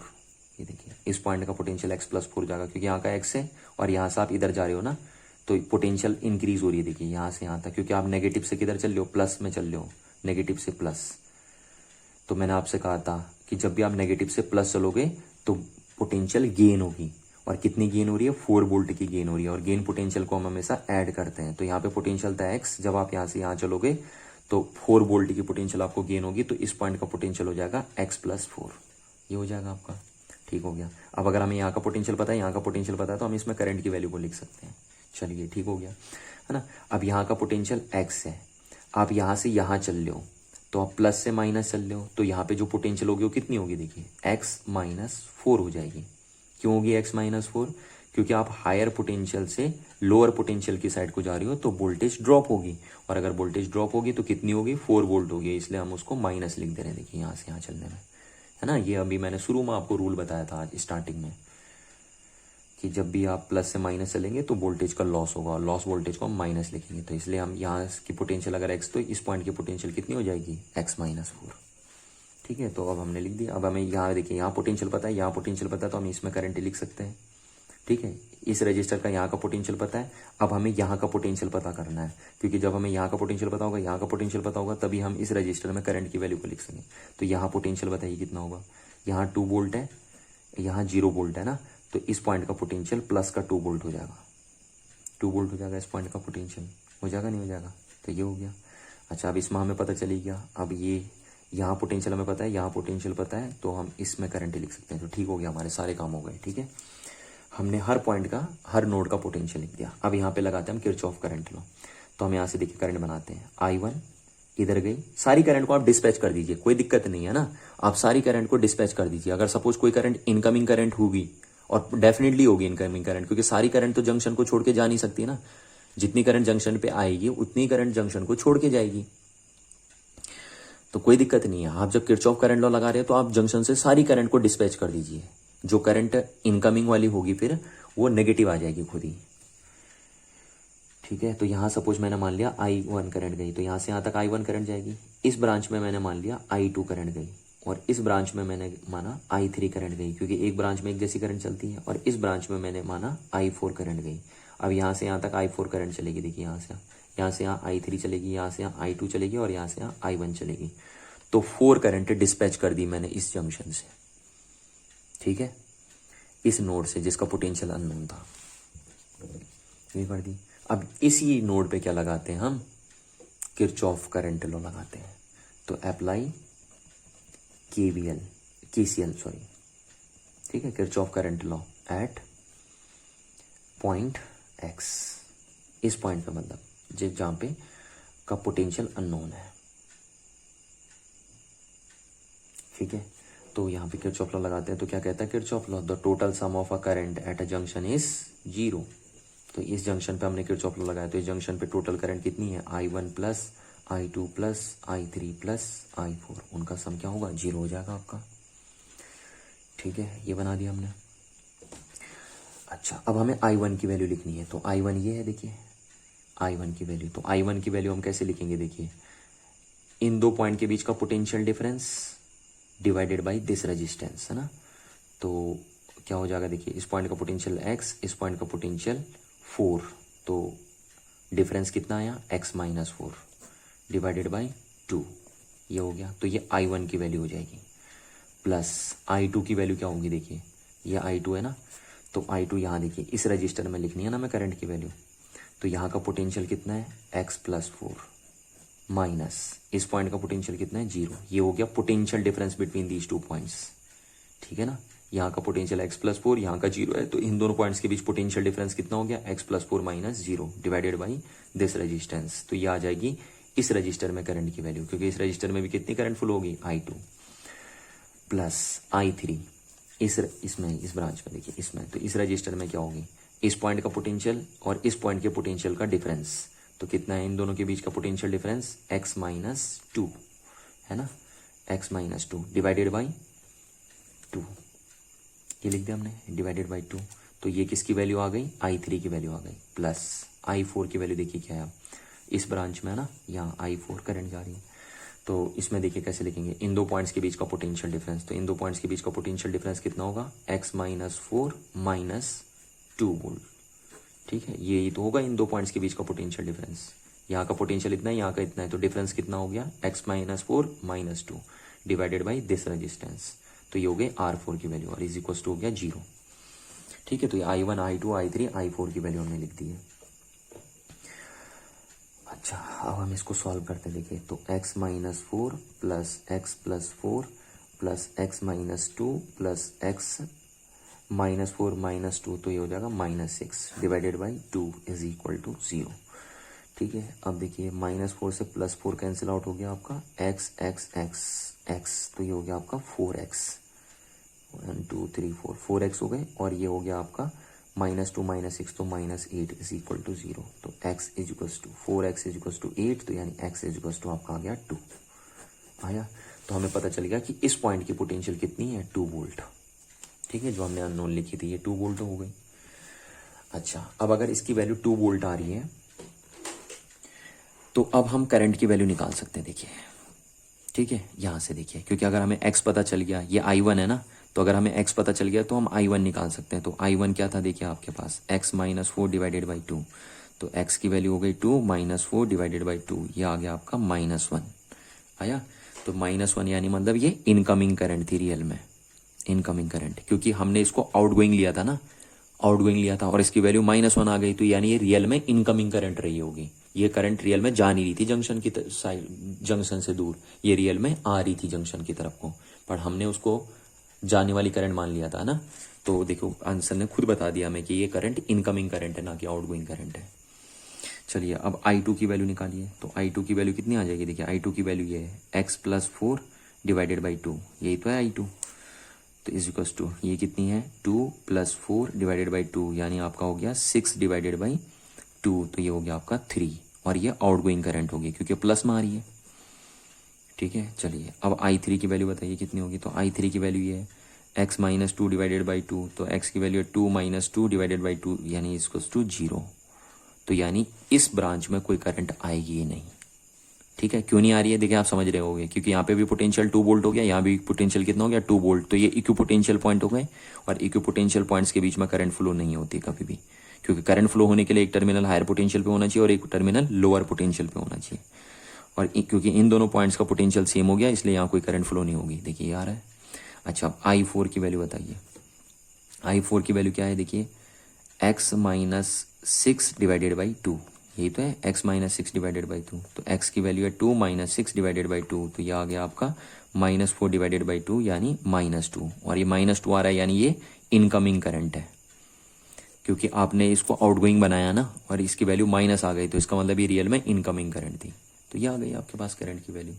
तो आपने सारी वैल्यूज निकाल दी। देखिए I1 आ गया आपके पास -1, I2 आपके पास आ गया 3, I3 आपके पास आ गया 0, और I4 की वैल्यू आ गई आपके पास -2, और ये दोनों इनकमिंग करंट है ना, ये इनकमिंग करंट है और ये आउटगोइंग करंट है। तो आप देख लो जरा आपका आंसर सही है नहीं है, आप उसको भी चेक कर सकते हैं। देखिए इनकमिंग करंट का सम आउटगोइंग करंट के सम के इक्वल हो रहा है। देखिए हो रहा है नहीं हो रहा है, इनकमिंग करंट का सम किसके इक्वल हो रहा है, आउटगोइंग करंट के सम के इक्वल हो रहा है। तो बस यही है, अगर इनकमिंग करंट का सम आउटगोइंग करंट के सम के इक्वल हो गया तो इसका मतलब आपने बिल्कुल सही एनालिसिस किया है सर्किट का। चलिए अब हम एक क्वेश्चन और देखते हैं ना, फिर बाकी आप करेंगे सॉल्व। तो एक क्वेश्चन हम और करते हैं। चलिए ये भी काफ़ी अच्छा क्वेश्चन है। देखिए इसमें भी क्या करना, देखिए हमें ये भी हमें किरचॉफ करंट लॉ से सॉल्व करना है ना। तो क्वेश्चन है find the current in each branch of the following circuit. वही हमें हर ब्रांच में करंट पता करनी है, या मैं ऐसे भी बोल सकता हूँ find the current in each resistor in the following circuit, क्योंकि एक ब्रांच में जो करंट होगी वही करंट एक रजिस्टर में भी फ्लो होगी ना, इस रजिस्टर। तो ये लगे हमारे पास। चलिए अब देखिए इसको अगर हमें किरचॉफ लॉ से सॉल्व करना है, तो मैंने आपको क्या कहा, पहला काम है कि आपको नोड्स को मार्क करना है। तो ये नोड्स हमने मार्क कर लिए। देखिए ये नोड्स हैं हमारे, है ना, इनको हम मार्क कर लेंगे। अच्छा, अब उसके बाद मैंने बताया था आपको कि दूसरा स्टेप है कि आपको रेफरेंस नोड डिसाइड करना होता है। ठीक है, क्योंकि जब आप रेफरेंस नोड डिसाइड करेंगे तभी आप नोड पोटेंशियल असाइन कर सकते हैं। तो अब हमें रेफरेंस नोड डिसाइड करना है। रेफरेंस नोड हम किसको मानेंगे, रेफरेंस नोड हम उस नोड को मानते हैं जो पावर सोर्स के टर्मिनल से कनेक्टेड होता है। तो देखिए ये नोड भी पावर सोर्स के टर्मिनल से कनेक्टेड है, ये वाला भी कनेक्टेड है ना, ये वाला भी कनेक्टेड है, ये वाला भी कनेक्टेड है। तो आप तीनों में से किसी को भी मान सकते हो रेफरेंस नोड। तो मैं इसको रेफरेंस नोड मान दे रहा हूँ। तो अगर मैंने इसको रेफरेंस नोड मान दिया तो इसका पोटेंशियल कितना हो गया, 0 वोल्ट हो गया, नहीं हो गया 0 वोल्ट इसका पोटेंशियल। अच्छा, अगर इसका पोटेंशियल 0 वोल्ट हो गया तो इसका मतलब इसका पोटेंशियल भी 0 वोल्ट है, क्योंकि यहाँ से यहाँ तक कुछ लगा तो है नहीं, तो जितना पोटेंशियल यहाँ होगा उतना यहाँ होगा, और यहाँ से यहाँ तक भी कुछ नहीं लगा तो इसका मतलब इसका पोटेंशियल भी 0 वोल्ट है, और यहाँ से यहाँ भी पोटेंशियल कितना हो गया, फिर 0 वोल्ट हो गया यहाँ पे। ठीक है, तो ये हो गया हमारे पास। अच्छा, अब इस पॉइंट का पोटेंशियल बताइए मेरे को कितना होगा। देखिए यहाँ से यहाँ तक कुछ नहीं लगा ना, रजिस्टर तो लगा नहीं है, तो बैटरी है यहाँ पे, यहाँ से, है ना, तो यहाँ पे बैटरी का प्लस टर्मिनल कनेक्टेड है और यहाँ पे माइनस टर्मिनल कनेक्टेड है। तो यहाँ से यहाँ तक कुछ लगा नहीं है, तो यहाँ पे जो वोल्ट बैटरी का नेगेटिव टर्मिनल कनेक्टेड है, तो हम बोल सकते हैं यहाँ पे पोटेंशियल -2 वोल्ट है। कितनी है यहाँ पे पोटेंशियल, -2 वोल्ट, है ना, क्योंकि बैटरी का नेगेटिव टर्मिनल यहाँ कनेक्टेड है ना, तो -2 वोल्ट हो गई यहाँ पे पोटेंशियल। अच्छा, आप क्या है देखिए, और देखिए यहाँ की पोटेंशियल बताइए कितनी है। तो यहाँ की पोटेंशियल हमें नहीं पता, तो हम इसको x मान लेते हैं। ठीक है, मैंने अभी आपको बताया ना, जहाँ का पोटेंशियल आपको नहीं पता होगा जिस नोड का, उसको आप x मान लेंगे। अच्छा अब आइए देखिए, अब आप यहाँ का पोटेंशियल बताइए। तो यहाँ का भी हम नहीं बता सकते क्योंकि यहाँ रजिस्टर लगा है, तो इसका पोटेंशियल हम नहीं बता पाएंगे अभी। अच्छा इस पॉइंट का पोटेंशियल आप बताइए। इस पॉइंट का पोटेंशियल अभी कितना होगा, 2 वोल्ट। ठीक है, क्योंकि बैटरी का प्लस टर्मिनल कनेक्टेड है और यहाँ से यहाँ तक कुछ लगा तो है नहीं, तो यहाँ पे 2 वोल्ट होगा पोटेंशियल। ठीक, यहाँ पे पोटेंशियल कितना होगा, 6 वोल्ट। यहाँ पे 6 वोल्ट, यहाँ पे 2 वोल्ट। अच्छा और देखिए, और अब यहाँ पे पोटेंशियल बताइए कितना है। तो अब यहाँ पे भी हमें नहीं पता है, तो अब हम क्या करें। तो यहाँ पे अब एक अननोन है x, तो यहाँ पे एक और अननोन आप मान लीजिए y। ठीक है, इसको भी हम अननोन मान लेंगे क्योंकि यहाँ का पोटेंशियल कितना होगा अभी हम लिख नहीं सकते हैं ना, तो हम इसको क्या मान लेते हैं, y मान लेते हैं कि इस पॉइंट का पोटेंशियल है y। अच्छा अब हमें इस पॉइंट का पोटेंशियल चाहिए होगा। क्यों चाहिए होगा, क्योंकि अगर इस रजिस्टर में हमें करंट की वैल्यू लिखनी है तो हमें इस पॉइंट का पोटेंशियल पता होना चाहिए। ठीक है, तभी हम इस रजिस्टर में करंट की वैल्यू निकाल सकते हैं। ध्यान रखिए इस बात का। ठीक है, ये बात मैं आपको बहुत बार बता चुका हूँ कि किसी रजिस्टर में करंट की वैल्यू लिखने के लिए आपको उस रजिस्टर के 2 टर्मिनल के अक्रॉस पोटेंशियल डिफरेंस पता होना चाहिए। तो इसलिए ध्यान रखना कि इस रजिस्टर में करंट अगर आपको लिखना है तो आपको इस पॉइंट का पोटेंशियल और इस पॉइंट का पोटेंशियल पता होना चाहिए। और यहाँ का तो हमें पता चल गया 0 वोल्ट, तो अब हमें यहाँ का लिखना पड़ेगा। तो देखिए यहाँ पे कितना मान के चले हम, y। अब y से इधर आ रहे हैं, आप यहाँ पे आ रहे हैं, देखिए तो प्लस से माइनस आ रहे हैं ना, तो प्लस से माइनस आ रहे हैं तो एनर्जी का लॉस हो रहा है, नहीं हो रहा है लॉस। तो इसलिए यहाँ पे कितनी पोटेंशियल हो जाएगी, y-4। यहाँ पे हो जाएगी ना y-4, क्योंकि लॉस हो रहा है। और कितने का लॉस हो रहा है, 4 वोल्ट का लॉस हो रहा है, तो इसलिए हम लिख देंगे y-4। तो इस पॉइंट का पोटेंशियल हो जाएगा y-4। ठीक है, ये वाला यहाँ पे। और देखिए, और इसका यहाँ पे पोटेंशियल कितना है, y, तो यहाँ भी कितना होगा y। और यहाँ का हमें पता है, तो अब हम इसमें भी करंट कितनी है उसको भी लिख सकते हैं। ठीक है, तो हमने सारे नोड्स के पोटेंशियल लिख दिए हैं। ठीक है, अच्छा अब चलिए, अब करंट का डिस्ट्रीब्यूशन कीजिए। तो पहले हम यहाँ से करते हैं। अब हमें KVL 2 बार, किरचॉफ करंट लॉ 2 बार लगाना पड़ेगा। KCL यहाँ पे भी लगाना पड़ेगा KCL, और यहाँ भी लगाना पड़ेगा हमें KCL। ठीक है, तो अब हम 2 बार लगाएंगे। तो पहले यहाँ से मैं कर देता हूँ। सपोज यहाँ करंट गई I1, यहाँ करंट गई I2 और यहाँ करंट गई I3। ऐसे हम सारी करंट को निकाल देंगे, कोई दिक्कत नहीं है ना। कह रहा हूँ करंट अगर आ भी रही होगी ना जंक्शन की तरफ को, तो आंसर खुद ही आपको बता देंगे, वो करंट नेगेटिव आ जाएगी बस। अगर इनमें से सपोज कोई करंट, मैंने सारी करंट दूर भेज दी यहाँ से जंक्शन से, अगर सपोज कोई करंट जंक्शन की तरफ को आ रही होगी ना, तो उसकी टेंशन मत लीजिए, आप सबको डिस्पैच कर दीजिए। जो करंट अगर आ रही होगी रियलिटी में, तो आंसर आपका नेगेटिव आ जाएगा। ठीक है, आपको पता चल जाएगा कि वो करंट आ रही थी, आपने उसको डिस्पैच किया हुआ है, वो रियल में इनकमिंग करंट थी और उसको आपने उसको आउटगोइंग बना दिया है। चलिए, तो ये निकाल दिया हमने करंट आपकी। अच्छा अब यहाँ से भी हम लगाएंगे, एक बार हम यहाँ भी लगाएंगे। तो यहाँ से देखिए, ये करंट तो हम डिवाइड कर ही चुके हैं ना, तो इसको हम I3 मान चुके हैं यहाँ से यहाँ तक, क्योंकि यहाँ से यहाँ तक एक ब्रांच है तो सेम करंट चलेगी। तो अब इसमें हम मान लेते हैं I5 करंट, इसमें I6 और इसमें I7 गई। ये करंट ले लिया हमने, I5 I6 I7। तो अब देखिए, यहाँ से यहाँ तक I1 करंट चलेगी, यहाँ से यहाँ तक I2 चलेगी, यहाँ से यहाँ तक I3 चलेगी, यहाँ से यहाँ तक I5 चलेगी, यहाँ से यहाँ तक I6 चलेगी और यहाँ से यहाँ तक I7 चलेगी। अलग अलग ब्रांच में अलग अलग करंट चलती हैं। ठीक, अब हम KCL मतलब किरचॉफ करंट लॉ 2 बार अप्लाई करेंगे, एक बार इस पॉइंट पे, एक बार इस पॉइंट पे। चलिए, तो हम लिखेंगे अप्लाई KCL एट X। इस पॉइंट पे हम अप्लाई कर रहे हैं, तो इस पॉइंट पे अप्लाई करेंगे तो क्या होगा, इस पॉइंट को हम हाईएस्ट पोटेंशियल पे मान के चलेंगे ना। जब हम KCL यहाँ अप्लाई करेंगे तो इसका पोटेंशियल हम सबसे हाईएस्ट मान के चलेंगे, और अगर हम KCL यहाँ अप्लाई करेंगे तो हम इस पॉइंट का पोटेंशियल सबसे हाईएस्ट मान के चलेंगे। तो यहाँ पे KCL अप्लाई कर रहे हैं हम, I1, ये हो गया I1। चलिए, plus I2 plus I3 is equal to 0। यही तो कहता है किरचॉफ लॉ कि the total sum of a current at a junction is 0। तो यहाँ पे जंक्शन बन रहा है तो वहाँ पे टोटल करंट का सम 0 होगा, तो यानी इन तीनों करंट का सम 0 हो जाएगा। तो हम तीनों करंट को ऐड कर दें। अच्छा, अब I1 की वैल्यू बताइए। I1 की वैल्यू, इस रजिस्टर में कितनी करंट फ्लो हो रही है ना, तो करंट कैसे लिखते हैं हम, पोटेंशियल डिफरेंस अपॉन रजिस्टेंस।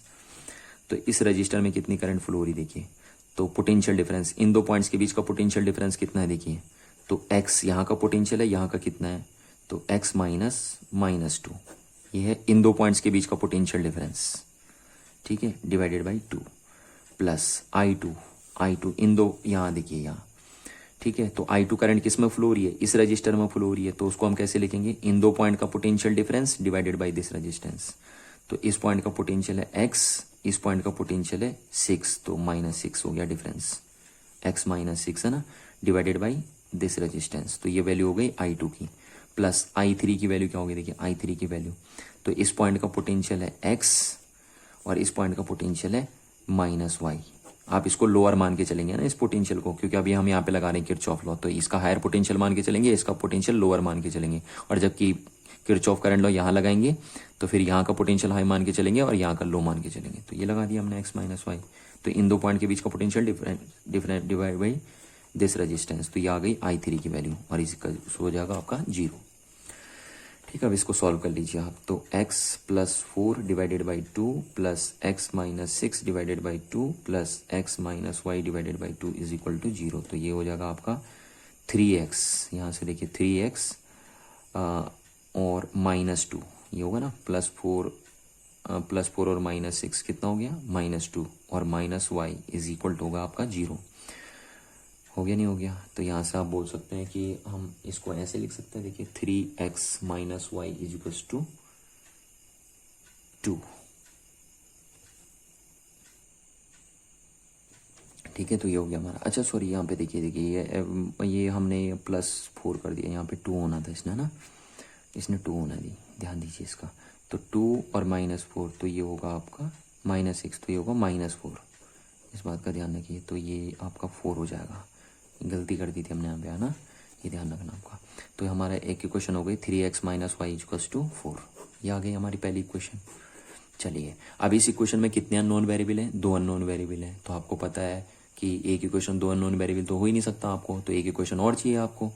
तो अभी आप किरचॉफ लॉ एक बार और लगाएंगे। ठीक है, कहाँ पे लगाएंगे, अब यहाँ पे लगाएंगे, तो एक इक्वेशन और आएगी और फिर 2 इक्वेशन 2 अननोन वेरिएबल, तो आप सॉल्व कर लेंगे आराम से।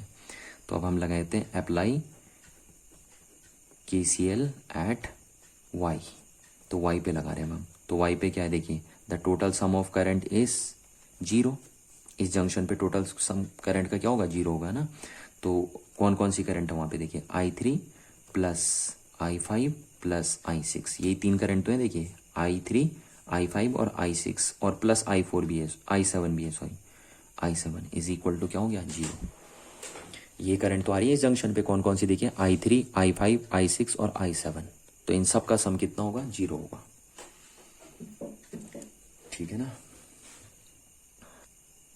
अच्छा, अब देखिए I3 की वैल्यू हम कैसे लिखेंगे, है ना, I3 की वैल्यू।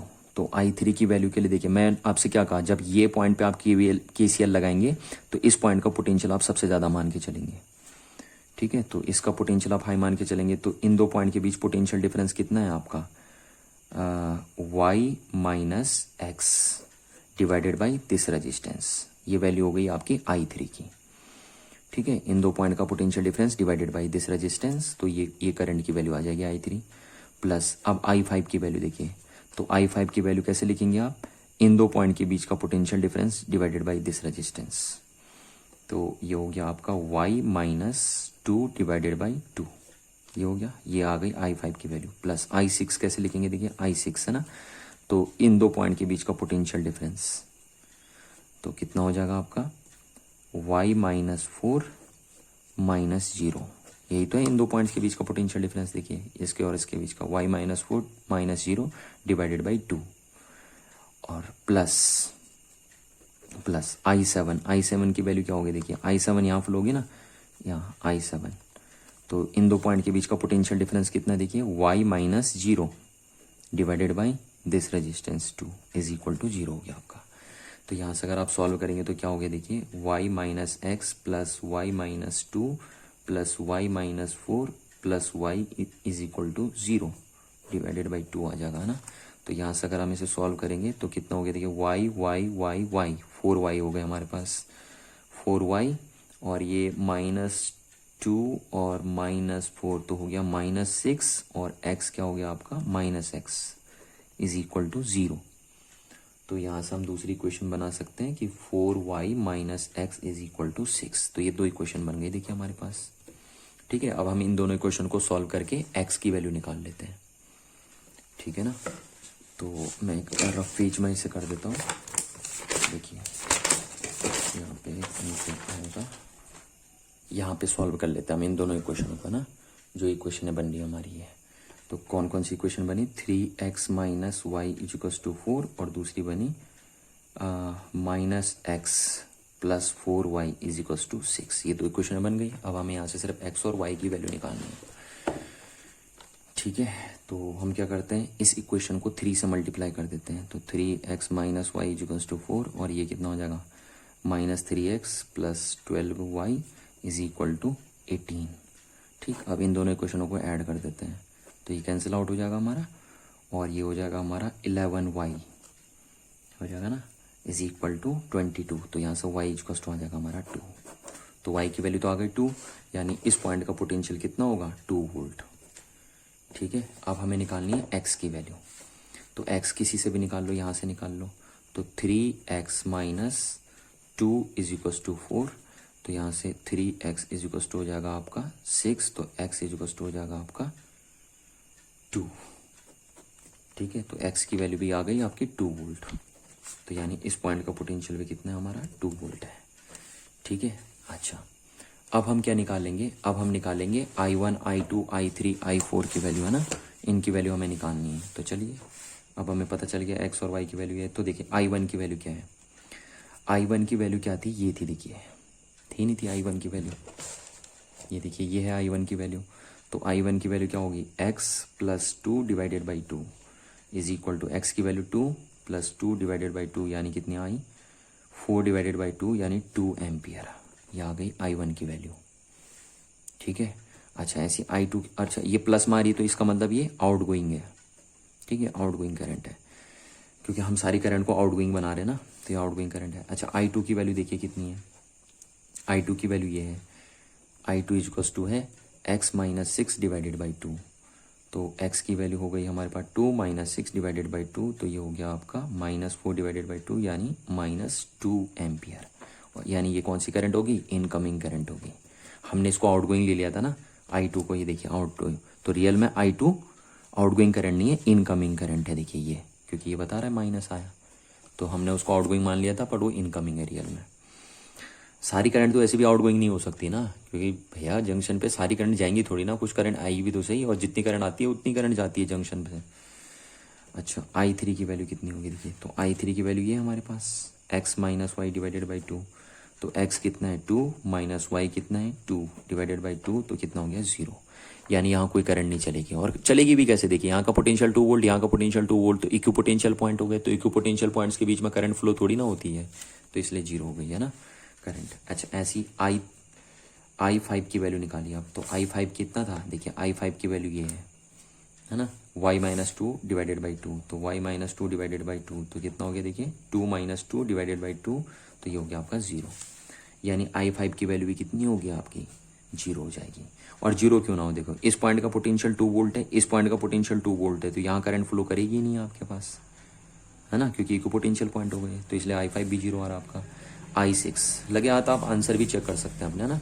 I6 की वैल्यू देखिए ये है y माइनस 4 डिवाइडेड बाई 2। तो y माइनस 4 डिवाइडेड बाई 2, तो y की वैल्यू कितनी हो गई, 2 minus 4 divided by 2 is equal to minus 2 divided by 2 यानी माइनस 1। तो यानी ये इनकमिंग करंट है आपकी। ठीक है, माइनस मारिए तो इनकमिंग करंट है आपकी। अच्छा I7 की वैल्यू बताइए। तो I7 की वैल्यू ये है आपके पास, y डिवाइडेड बाई 2 है ना, तो y डिवाइडेड बाई 2, y की वैल्यू है 2 डिवाइडेड बाई 2 यानी ये इन आउटगोइंग करंट है आपकी। तो ये आ गई, तो ये 7 की 7 करंट हमने निकाल दी है ना। अच्छा अब जरा देख लो आप, यहाँ पे देखिए जितनी करंट आ रही है क्या उतनी करंट जा रही है यहाँ पे इनकमिंग करंट कौन सी है, ये है, देखिए सिर्फ ये करंट आ रही है, इनकमिंग आ रही नहीं आ रही है, और आउटगोइंग कितनी है, आउटगोइंग ये है। तो देखिए जितनी करंट आ रही है उतनी जा रही है जंक्शन को छोड़ के, आ रही नहीं आ रही, तो यानी ठीक हो रहा हमारा काम।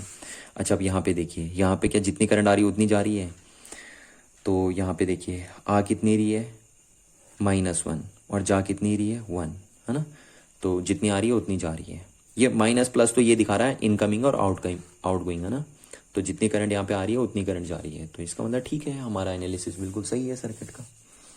तो इस तरीके से आपको ये क्वेश्चन सॉल्व करने हैं, ध्यान दीजिए इस बात का ना। तो चलिए आप सॉल्व करिए इन क्वेश्चनों को। Thank you.